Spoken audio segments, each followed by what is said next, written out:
Autumn in Maplewood, Ohio was Eleanor Parker's most beloved season. She woke up early every morning to tend to her backyard vegetable garden and spent her afternoons volunteering at the neighborhood library. Her retirement life, after 40 years as a librarian, was more fulfilling than she had ever imagined. Eleanor's only son, Brian, worked as a middle manager at a local manufacturing company. He had inherited his mother's gentle nature, and while he wasn't particularly outstanding during his school years, he was earnest and responsible, earning the trust of his colleagues. His wife, Michelle, whom he had married 5 years ago, had a bright and sociable personality. She was more outgoing than Brian and was often the center of attention at neighborhood ladies' lunches and school events. And then there was their son, Tyler, who meant everything to Eleanor. He was an 8-year-old third grader who called his grandmother, Grandma Ellie, with affection. Tyler was a curious child who always wanted to learn new things. He loved reading and would become completely absorbed in the books that Eleanor borrowed from the library for him. Once a month, Eleanor made sure to invite Tyler to her home for quality time together. It was their special time from morning until evening, just the two of them.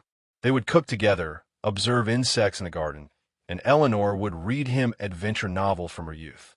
Tyler would always listen to his grandmother's stories with sparkling eyes, clapping his hands and exclaiming, "Grandma Ellie, that's amazing." Brian and Michelle also cherished the time Ella Laner spent with Tyler. Michelle in particular expressed her gratitude. For Eleanor, her relationship with her son's family was ideal. Last month's time with Tyler was particularly memorable. The two of them went to a nearby park and collected autumn leaves to make pressed flowers. Tyler picked up colorful leaves and said, "Grandma Ellie, when I grow up, I want to travel the world with you." Eleanor squeezed her grandson's hand and smiled. "That sounds wonderful, but first you need to study hard at school." Tyler was popular at school, too. His grades were excellent, especially in language arts and science. He had many friends who often came to play at his house. Brian and Michelle watched their son's growth with pride. Neighbors often said, "The Parker boy is such a good child." The family of three lived in a new residential development about 15 minutes by car from Eleanor. While Brian's income wasn't particularly high, they lived a modest but happy life. On weekends, the family would go on picnics or invite Eleanor for dinner.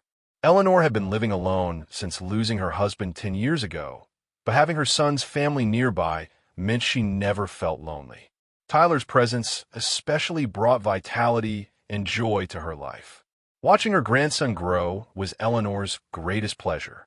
On a Tuesday morning in October, Eleanor was awakened by the sound of the telephone ringing. Looking at the clock, she saw it was 5:30 a.m. Phone calls at such an early hour were extremely rare. A bad feeling crossed her mind. She hurriedly got out of bed and headed to the living room phone. "Hello, Parker residence." "Mom."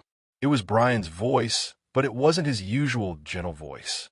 It was trembling as if he were crying. "Brian, what's wrong?" Eleanor's heart began to pound violently. "Mom, Tyler. Tyler was in an accident. An act. Can you imagine making $10,000 a month just from YouTube? All from home? That's exactly what I did with its stories. No face, no voice. Check the link in the description if you're curious." "Accident. Is he hurt? Which hospital? I'll come right away," Eleanor replied frantically. "Mom, listen. Tyler is already." Brian's voice broke off. Michelle's crying could be heard from the other end of the phone. "What are you saying, Brian? Speak clearly." Eleanor's hands began to shake. "Tyler is dead. Mom, last night he was hit by a car. He was taken to the hospital, but it was too late." The strength drained from her hand, holding the phone. A sensation of the world spinning overwhelmed her, and Eleanor collapsed onto the sofa. She couldn't breathe. Her chest hurt so much she thought her heart might have stopped. "That can't be. That's impossible. Tyler was fine last night. You said he was working hard on his homework." "Mom, you need to accept reality. Tyler is dead. He's never coming back." Brian's voice was filled with despair.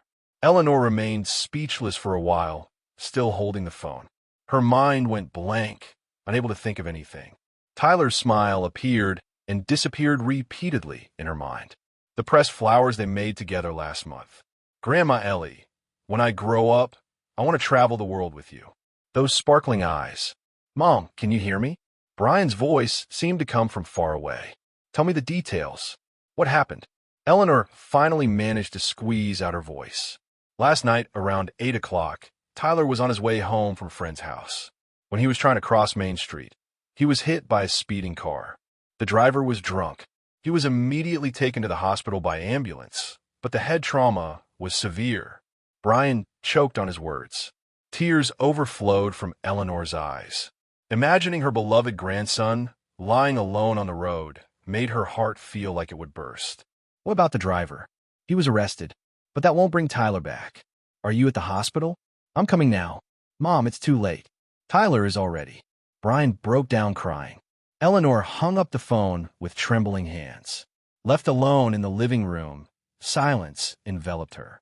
But that silence was more painful than any ear-piercing scream. She would never hear Tyler's voice again. Not his innocent laughter, nor his way of calling her Grandma Ellie. The next few days were like a nightmare. Eleanor rushed to her son's family and helped prepare for the funeral. Michelle kept crying, and Brian was completely exhausted. Neither of them was in a state to make proper decisions. Eleanor suppressed her own grief and busied herself for the family's sake. Meetings with the funeral home, processing death certificates, contacting insurance companies. Everything felt like mechanical work. It didn't feel real. It was as if she were watching someone else's life from the sidelines. The funeral home representative was a middle-aged man named Johnson. He wore a sympathetic expression and said, "I'm so sorry." At such a young age of 8, Eleanor, his words sounded hollow. "Which casket would you prefer?" Johnson spread out materials. Brian and Michelle couldn't decide anything. Eleanor chose it for them, a small white casket. It seemed too big for an 8-year-old child. "Would you like to view the body?" Johnson quietly asked. "I want to see him." Eleanor answered. "Mom, you shouldn't." Brian stopped her. The accident was terrible. His face. Eleanor followed her son's words. She couldn't see Tyler's face one last time. The funeral was held on Friday. The small church was packed with attendees. Tyler's classmates, school teachers, neighbors. Everyone loved Tyler. The pastor preached, "God sometimes has plans that we cannot understand." But those words brought no comfort to Eleanor. A white casket was placed on the altar. She couldn't believe Tyler was sleeping inside it. Eleanor sat in the front row, continuously staring at the casket. She wanted to hear Tyler's voice just one more time. She wanted to see that smile just one more time. At the end of the funeral, attendees took turns placing flowers on the casket. When it was Eleanor's turn, she picked up a white rose. It was Tyler's favorite flower. As she quietly placed it on the casket, she spoke in her heart, "Tyler, I will love you forever. Rest in peace." The burial ceremony at the cemetery was held in the rain. Cold rain with the cheeks of the attendees. Eleanor stood in the rain, watching the small casket being lowered into the ground. This was truly goodbye to Tyler. She would never see him again. After the funeral, Eleanor had a meal with relatives and friends at Brian's house, but the food wouldn't go down her throat. The comforting words of people didn't reach her ears. She just wanted to go home quickly. She wanted to be alone and cry her heart out. When Eleanor returned home from the funeral, she opened the front door and sat down right on the floor, still in her black dress, without even taking off her shoes. All the strength had drained from her body, making it difficult even to stand. The mask of strength she had worn all day finally fell away. The inside of the house was as quiet as death. Only the sound of the clock's hands marked a monotonous rhythm. Eleanor moved to the sofa and hugged a cushion. It was where Tyler always sat. She felt like his scents still lingered there. After 6 o'clock in the evening, it began to grow dim outside. October sunsets come early. Eleanor didn't have the energy to turn on the lights and sat quietly in the darkness. No more tears came. She had become empty. She thought she should go to the kitchen and eat something, but her feet wouldn't move. She had no appetite at all. She hadn't eaten properly for the past 3 days. But what did it matter? Tyler would never eat again. The clock struck 7. Eleanor finally stood up and took off her black dress, changing into house clothes. Her face in the mirror looked 10 years older than it had 3 days ago. There were dark circles under her eyes, and her cheeks were sunken. But she didn't care. Appearance didn't matter anymore. She headed to the kitchen and opened the refrigerator. It was full of food. She had always kept Tyler's favorite foods ready for when he came to visit. Chocolate pudding, apple juice, small sandwich bread, all things that were no longer needed. Eleanor closed the refrigerator door and returned to the living room. Looking out the window, she saw street lights beginning to flicker on. The evening scenery that she would usually find beautiful now looked faded. It was as if all color had been drained from the world. Then she heard a small sound from the direction of the front door. Something like footsteps, like something moving. Eleanor listened carefully. Was it the wind, or perhaps a stray cat? But the sound continued. She felt like someone was outside. Eleanor stood up and headed to the front door. Before opening the door, she checked outside through the peephole. In the dim light of the street lamp, she could see a small shadow. It looked like a child's shadow. Her heart began to pound violently. "Who's there?" Eleanor called out with a trembling voice. "Grandma Ellie." The moment she heard that voice, Eleanor's world stopped. She must have misheard. That couldn't be possible. But that voice was unmistakably Tyler. Eleanor hurriedly removed the door chain and opened the door. Standing in front of the entrance was definitely Tyler. However, his appearance was tragic. His clothes were torn and muddy. His face and hands were dirty with soil. His hair was disheveled, and he was wearing only one shoe. He looked as if he had crawled out of the ground. "Tyler." Eleanor rubbed her eyes in disbelief. She thought she might be seeing a hallucination. "Grandma Ellie, help me," Tyler said with a trembling voice. His small body was shaking with fear. Eleanor knelt down to Tyler's level. She reached out and touched his cheek. It was cold, but he was definitely alive. She could feel his warm breath, too. This wasn't a hallucination. It was real. "What happened?" "Tyler, you were supposed to be dead." Eleanor's voice was trembling. "Actually, Grandma Ellie." Tyler began to speak through tears. "I wasn't really dead. Daddy and Mommy tried to kill me, but they failed." "What are you saying?" Eleanor was confused. "I was put to sleep. They made me drink a strange medicine, but I didn't completely die. I woke up in the dirt." Tyler's voice shook with fear. Eleanor was speechless. If Tyler's words were true, then it meant Daddy and Mommy wanted my insurance money. They could get a lot of money, so they tried to kill me. But they got the amount of medicine wrong, and I didn't die. That can't be, Brian. Michelle. Eleanor couldn't believe it. Her own son trying to kill her grandson. It was very dark and scary in the dirt, but the casket lid was broken and there was a gap. I desperately dug through the dirt and finally managed to get out. Tyler continued crying. "Grandma Ellie, I was so scared. I thought I was going to die." Eleanor hugged Tyler. His small body was dirty with mud and sweat, but it was warm. He was alive. Her beloved grandson was alive. But at the same time, a terrifying truth was also revealed. "I'm hungry. I haven't eaten anything for 3 days," Tyler said in a small voice. "I'll make something for you right away." Eleanor stood up, but her legs were unsteady. The shock was so great that it didn't feel real. She brought Tyler inside the house and first gave him a warm bath. While washing away the mud, Eleanor checked to see if there were any injuries on his body. There were some scrapes, but no serious wounds. It was a miracle. She dressed the clean Tyler in fresh clothes and warmed soup in the kitchen. Tyler ate desperately. He was truly hungry. "Grandma Ellie, what should I do?" Tyler asked anxiously. "It's okay. You're safe now, but we need to go to the police." Eleanor answered. "Will they believe that Daddy and Mommy tried to kill me?" "I believe you. The fact that you're here is proof." Eleanor held Tyler's hand, but inwardly, she was confused. Did Brian really try to kill his son? That gentle son of hers. But the fact that Tyler was here couldn't be denied. Her grandson, who should have been buried at the funeral, was alive in front of her.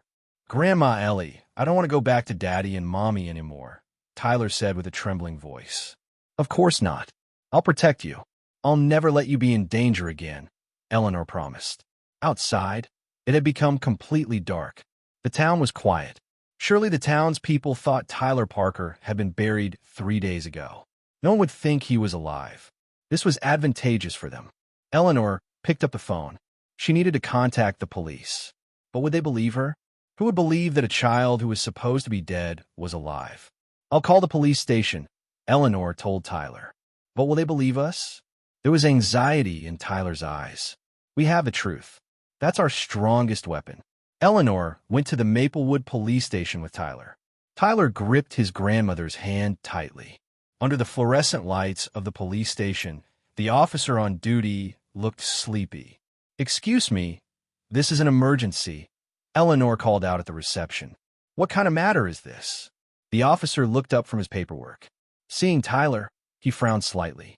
"This child is my grandson, Tyler Parker. We held his funeral 3 days ago, but he was actually alive. This is an attempted murder case."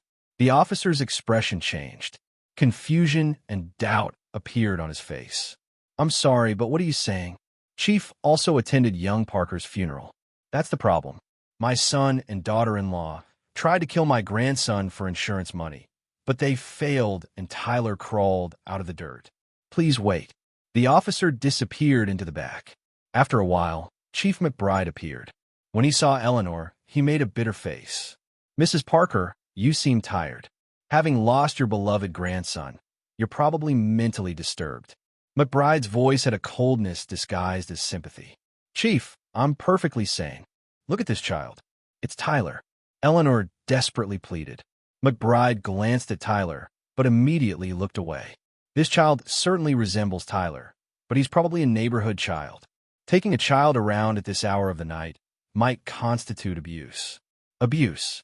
What are you talking about?" Eleanor was indignant. "Mrs. Parker, your deep grief has made you unable to make normal judgments. Take this child home, and you should rest, too.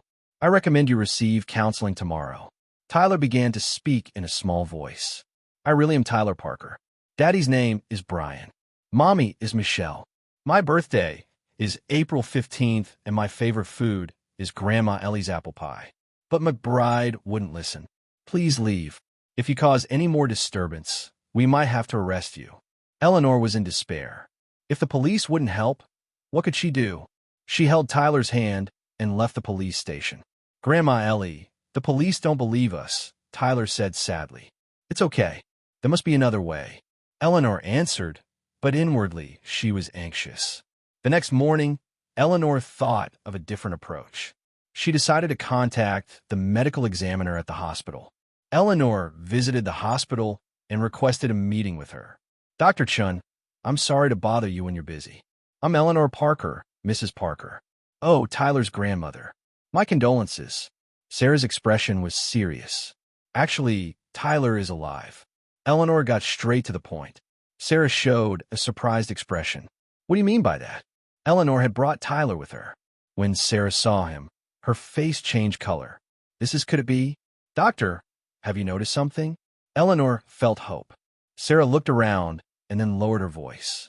"Actually, there were questions about Tyler's death certificate. The doctor who signed it was a non-existent person, but I was told to overlook it due to pressure from above." Pressure from above from the police chief and the mayor. "They said the family wants it this way, but I thought it was strange." Sarah continued. "Also, the photos from the accident scene didn't match the injuries listed on the death certificate. It said head trauma, but in the photos, there were no traces of external trauma. Why wasn't an autopsy performed?" Eleanor asked. "Because the family strongly refused. Brian and Michelle said they didn't want to make the child suffer anymore. But thinking about it now, that was probably part of the plan, too." Sarah examined Tyler thoroughly. The traces of soil remaining on his body, the dirt under his nails, and above all, the consistency of his testimony. Everything supported his story. "I can't believe it. You really were buried alive," Sarah said with a trembling voice. "Doctor, the police wouldn't take us seriously. What should we do?" "Let's contact the state police. The local police may be corrupt. Also, we should probably report this to the FBI. Insurance fraud is a federal crime." With Sarah's cooperation, the situation progressed rapidly. State Police investigator James Ryder rushed over and listened to Tyler's testimony in detail. At the same time, FBI agent Angela Thompson also arrived. "We have been investigating insurance fraud in this area for some time," Thompson explained. "Brian Parker's company was heavily in debt and had made several suspicious insurance contracts." The investigation proceeded swiftly. First, they dug up the grave where Tyler had been buried. The casket was empty. The lid had been broken from the inside, and small handprints remained in the soil. Investigation of the funeral home revealed that Johnson had prepared a fake body. He had received $50,000 for Brian. The casket used was the cheapest Chinese-made one with weak fasteners. Moreover, it had been buried at only 3 feet deep instead of the usual 6 feet. We cut costs with shoddy work, Johnson confessed. I never thought the child was actually alive. Drug tests detected powerful sedatives in Tyler's body. While it wasn't a lethal dose, it was normally enough to cause unconsciousness for several hours. However, Tyler's small build and the adrenaline released from fear had weakened the drug's effects. The arrest of Brian and Michelle was dramatic. The two were in the process of receiving insurance money and had already received part of it. Their alibis also crumbled one after another. The son had significant debts, Thompson explained. He was on the verge of bankruptcy due to gambling and failed stock investments. Tyler's $5 million life insurance was what he saw as the only solution. Police Chief McBride was also arrested. He had received $100,000 from Brian and obstructed the investigation. The mayor was also suspected of involvement, and the entire town was shaken by a major corruption scandal. Local newspaper reporter Michael Davis had been pursuing the irregularities of Brian's company for some time. His articles made the case national news. Headlines reading, "Miraculous Survival. 8-year-old boy exposes insurance murder" appeared in newspapers across America. Tyler's testimony became decisive evidence in the trial. He bravely told the truth in court. Eleanor watched her grandson from the gallery and was proud of his courage. The verdict was harsh. Brian received 25 years for attempted murder, insurance fraud, and child abuse. Michelle received 20 years as an accomplice. McBride got 15 years for bribery and obstruction of justice. Funeral director Johnson also received a 10-year prison sentence for aiding fraud. Justice has prevailed. Eleanor hugged Tyler outside the courthouse. "Grandma Ellie, we can be together forever now," Tyler said happily. "Of course, we'll never be apart again," Eleanor promised. The case shocked the entire nation and led to reforms in the insurance industry. A new system to monitor corruption in local police was also introduced. The town of Maplewood was deeply wounded, but with the truth revealed, it slowly began the healing process. A year later, Eleanor and Tyler had moved to a small town called Greenville, 2 hours by car from Maplewood. Their new home was a small cottage by a lake, much smaller than their previous house, but it was enough for the two of them. Most importantly, there were no sad memories from the past year. Tyler had transferred to the local elementary school and was making a fresh start as a 4th grader. During the first few months, he often woke up from nightmares in the middle of the night, but with the help of a professional counselor, he was gradually recovering. He had made new friends at school and had become particularly close to a girl in his class named Emily. "Grandma Ellie, today at school, the teacher praised my composition," Tyler reported while helping prepare dinner. "Really? What kind of composition did you write?" Eleanor asked with a smile. "The theme was my hero, and I wrote about Grandma Ellie, the world's strongest and kindest grandmother who protected me." Tears welled up in Eleanor's eyes. For the past year, she had desperately tried to restore Tyler's smile. Sometimes she wasn't sure if she was making the right choices. But seeing Tyler now, it felt like everything had been worthwhile. Through legal proceedings, Eleanor had officially become Tyler's legal guardian. Brian and Michelle were serving their sentences and had been stripped of visitation rights. Tyler himself said he never wanted to see them again. For Eleanor, this was also sad. Brian had been her son after all, but Tyler's safety and happiness took priority above all else. After the incident, many letters and donations arrived from across the country. They came from people moved by Tyler's brave testimony and his grandmother's love. Among them were words of encouragement from families who had experienced similar difficulties. Eleanor was deeply moved to learn that their experience had become a source of hope for others. The neighbors also warmly welcomed the two of them. The Joneses, who lived next door, were a couple in their 70s who cherished Tyler like their own grandson. Mr. Jones was a former teacher and sometimes helped Tyler with his homework. "Eleanor, you're a wonderful grandmother," Mrs. Jones said while drinking tea. Looking at that child, you can clearly see he's being raised with love. On the contrary, I'm learning a lot from Tyler, Eleanor replied. His strength and positive attitude always amaze me. Tyler was indeed strong. Despite that terrifying experience, he hadn't given up on trusting people.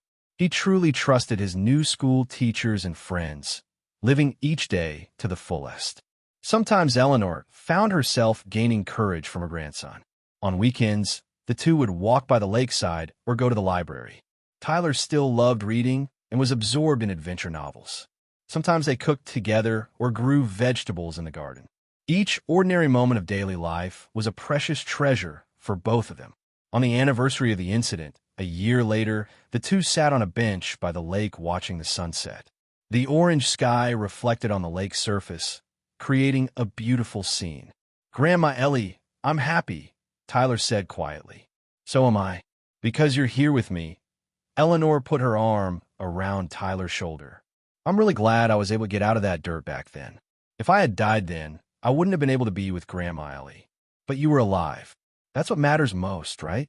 We're a real family, aren't we?" Tyler looked up and said, "There are things more important than blood ties. That's love and trust.